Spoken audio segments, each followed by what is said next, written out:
What's up, everybody? This is Figures of Action Reviews, and I'm coming to you, and I want to talk about the Haslab Rattler. And my response to you on my take on it is I backed it. I backed it. But I have my reasons. And I know a lot of people are going to be like, yo, man, you the problem. It's people like you. Y'all the problem. Y'all are the problem. Y'all keep giving Hasbro this money. They greedy and they don't need a Haslab, and we shouldn't be funding these projects.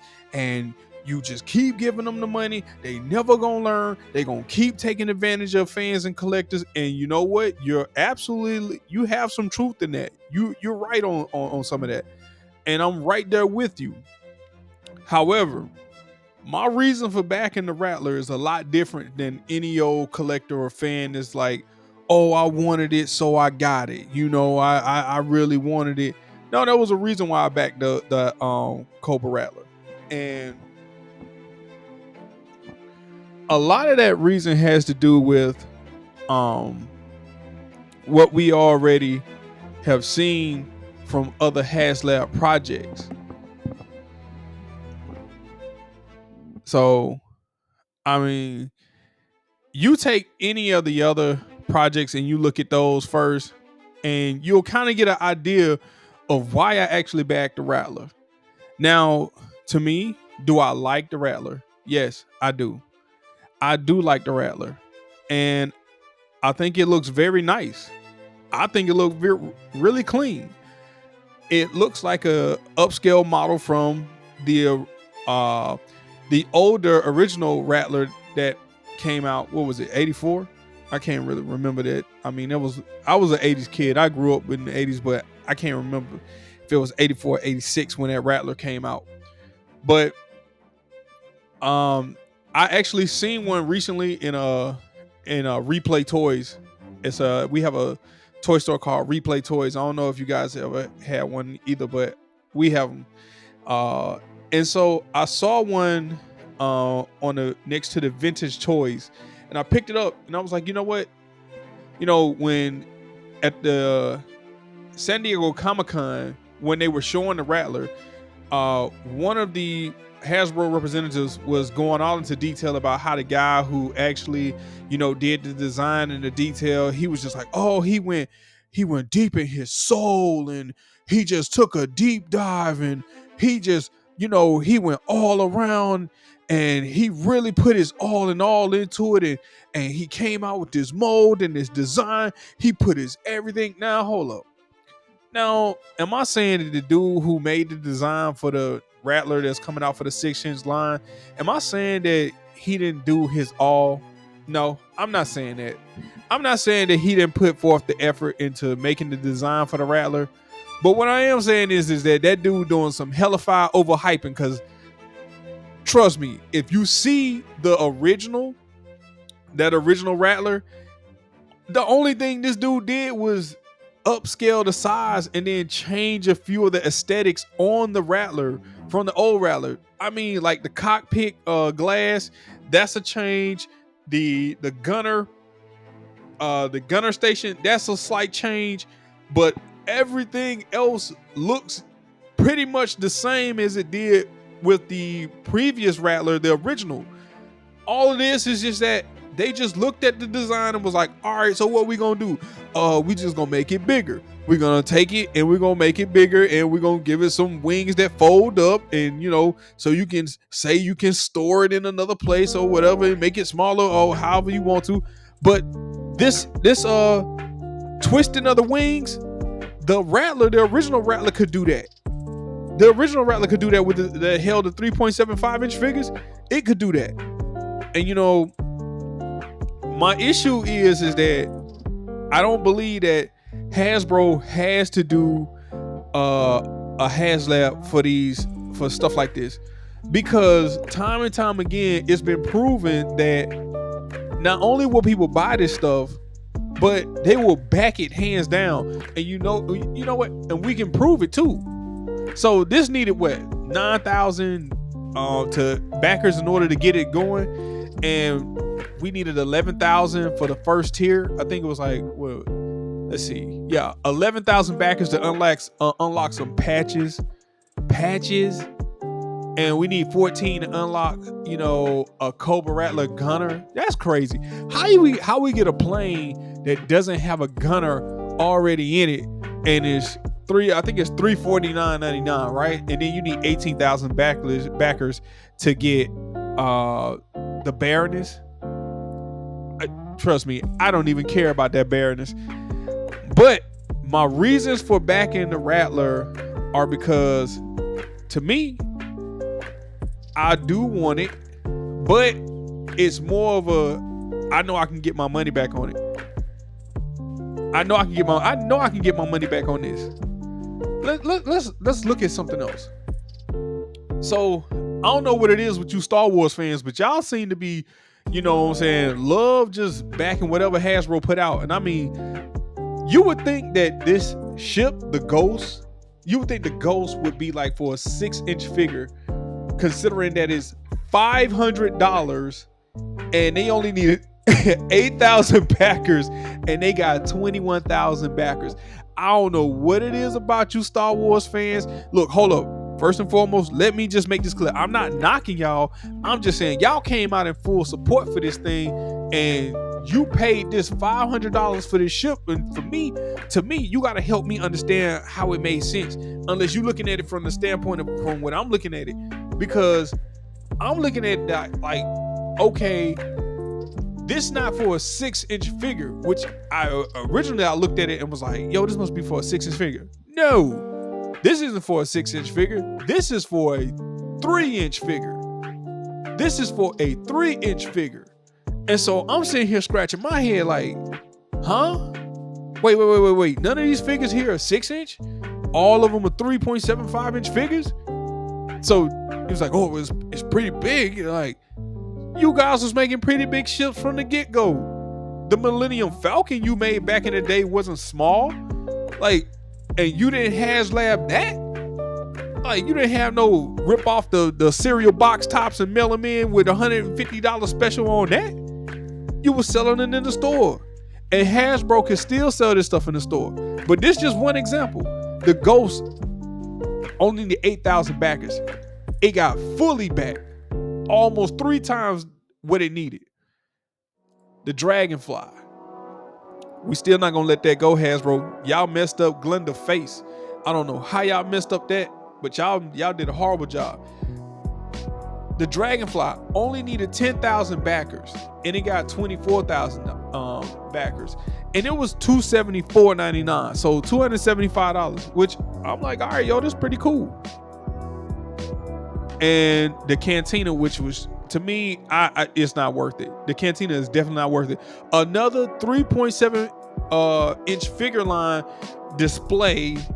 To me, I don't understand. Once again, hey, the people who like this, I don't know what it is by Star Wars, but it's like they can't live without it. They want it, and they winning. They got it. They backed it fully. They jumped up 14,000 backers. So, hey, 14,000 large came in and bought this. I just didn't think it was worth it.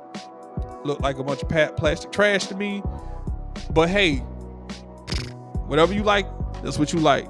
Don't let me spit in your cereal or rain on your parade. The His Tank, $299. Now, I did want to buy one of these, but at the time I was just like, I really don't feel like it. And I didn't back it. And I wish I had backed it, because Cobra Commander, the Cobra Commander figure that came with it was going for $90. And you had people that was buying like 3 of these. Now, keep in mind, it was like you can buy up to 5. So if, you know what I'm saying, you spending $300 and you selling the figure for $90, you getting some of your money back. And then some people were actually reselling, the His Tanks and the other Haslab projects. Don't believe me? You know what? Let's let eBay tell it. Look at this. So for the Ghostbusters Plasma, the Trap sold $750. Now this says best offer accepted. So this is $600 But you really, in this line right here, you really don't know what they, got paid for. Who knows? This one sold August 3rd. This one sold for $600 and they paying $63. Now, I don't understand. I don't know if the people who sold this understand that if they paid $500 for this thing and then they sold it for $600, because see, I'm assuming that the person who bought this, who backed this, is paying $500 plus shipping and handling. So you really paying over $500. Then you selling it for $600 plus $63 shipping and handling. But eBay is gonna eat some of that, my boy. Better believe that eBay gonna get their money off of that. They're gonna take that cut. So you might be breaking even. This one, $700, $30 shipping. What killed me on this one, look at this, $825. Now keep in mind that, you know what I'm saying, it's going for $499, $500. And this person sold theirs for $825. $659. Free shipping, that's crazy. Unless you just really catching a deal from the postal service. I don't know how you doing that for free. But this right here, ladies and gentlemen, almost $1,200 plus $150 shipping and handling. Now, I don't know. Maybe he sold it to himself, or maybe she sold it to herself. But if this is a real sale, this is what I'm talking about. Look, right below it, $599 plus $150 shipping and handling. This is what I'm talking about when I say I backed the Rattler, and why I backed it. Because I know for a fact that I can get my money back. You know what I'm saying? I know I can get my money back on this. You know who else we can look at? The Sentinel. The Sentinel, which was $349.99, $700, $600. Where's some more? I know we got more. $625, $690. Should I? Do I even need to go on $699? You know what I'm saying? And look, they already selling $120 for the 2-pack. Crazy, right? And it's the pre-order. $700 for the Marvel Haslab Sentinel. This is why I said, you know what? I'm gonna buy it, and then if I really want to keep it, I'm gonna hold on to it. But you know what? If I get to where it's like, I really don't, need it anymore. If I want to sell one, I'm gonna sell it for more than what I paid for it. And I know there's somebody out there gonna buy it. You know they are. You see the examples right here. Somebody is gonna be willing to buy it. And so that's why I backed the Rattler. Because one, I wanted it. And then two, I looked at the latest Haslabs that got funded and the previous, and was like, well, hold up. When it came to G.I. Joe, when it came to a vehicle, somebody wanted it so much so that they didn't get a chance to back it, or they didn't think it was a good idea to back it at the time, and now they want it. They're willing to pay double, triple, almost quadruple the price of the initial offering price. So I'm looking at it as a standpoint of, if I get it because I want it, yes. But then if I want to get rid of it, I can get rid of it. I can still sell it pre-owned and still get double my money back. So it's not a lose for me, because if I can make my money back on the sale, then I didn't really lose anything. Only thing I got to do is just hold it for a while. I was like, all right, done with this, bored with this, sell it. And I'm a person that takes care of my stuff, so I don't have to worry about telling you, oh, it's nicks, dings, breaks, and all that. And I got two small kids, and my figures, I don't hide my stuff. My kids can come in my office. They come in here, they look around, they roam around, they touch stuff, and I don't know what it is. Maybe it's just, great home training or whatever. You know what I'm saying? They like to respect dad stuff, because I'm fun dad, but I'm also disciplined dad. So I can have my figures out and don't have to worry about telling them, don't touch this, don't touch that. You know what I'm saying? They know what it is. But anyway, this is why I back the Rattler. It's because, to me, I see it as, not only do I like it and want to collect it, but if I get tired of it, I know I can sell it. So that's my reason for backing the Rattler. But if you guys, you got any other, comments, opinions about it, let me know. I really feel like Hasbro doesn't have to do this. To me, I think it's a cash grab at the expense of collectors and fans. But I know that if I want my money back, I know I can get it, because somebody's going to be out there. that wants to buy it and that's going to be willing to pay almost double or almost triple than what their initial price was once the backing is over and they can no longer get to it. I think Hasbro should just unlock the vault and then let people go and buy this stuff. Now they talking about they don't want to take a risk of putting it in the store, but yet and still there are vehicles that they came out with that you can't even get. You can't even, you couldn't even get some of these vehicles except for the Tiger Force stuff. Now Tiger Force stuff is different because it looked goofy. To me, it looks goofy. So yeah, Tiger Force Duke and the Ram Cycle didn't sell because it's goofy. But if you take it, I can't remember the name of the actual the green army green bike that came out. That bike was gone. The bike Baroness came with. I only saw that a few times and it was gone. So if it looks good, people are gonna buy it, and they don't have to worry about that. And they know this. It's just a way for them.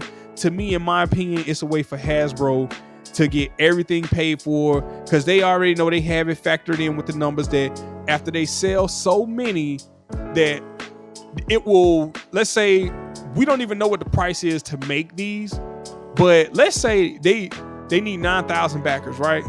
Well, 9,000 backers to pull profit.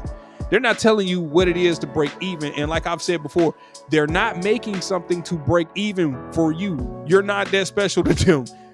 You know what? It's like, look, it was like, oh, let's do something for the fans. Let's do something for the collectors. If we only need 9,000 so we can break even and give you guys something. No, that's not how they think. That is not how companies think. Companies look at it like this.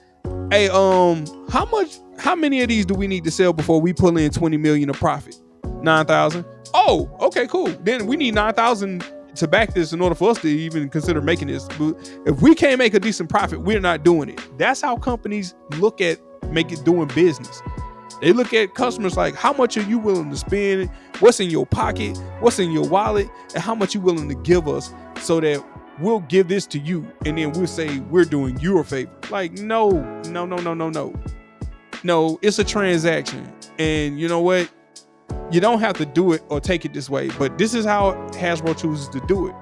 Now, like I said, I don't agree with the business model behind this, because the dude hyped it up so much, like, oh, he had so much articulated detail and he went through this and that and this and that. I found the original Rattler and I looked at it and I was like, only thing he did was looked at this original Rattler and then he just upscaled it. That's it. This dude didn't put his heart and soul in that. Don't stop hyping it up like that. Stop coming at it like that. Like, you're trying to, I understand you're trying to do business, but don't fake it. Don't fake it, bro. They didn't have to fake all that, act like it was, so trying to hype it up just so they can get these backers in. But this is what I think. You know what I'm saying? If you think different, let me know in the comments. You know what I'm saying? Hey, just me, the regular guy with a job. I'm just enjoying collecting. And you guys be safe, man. And Figures of Action Reviews, peace and out.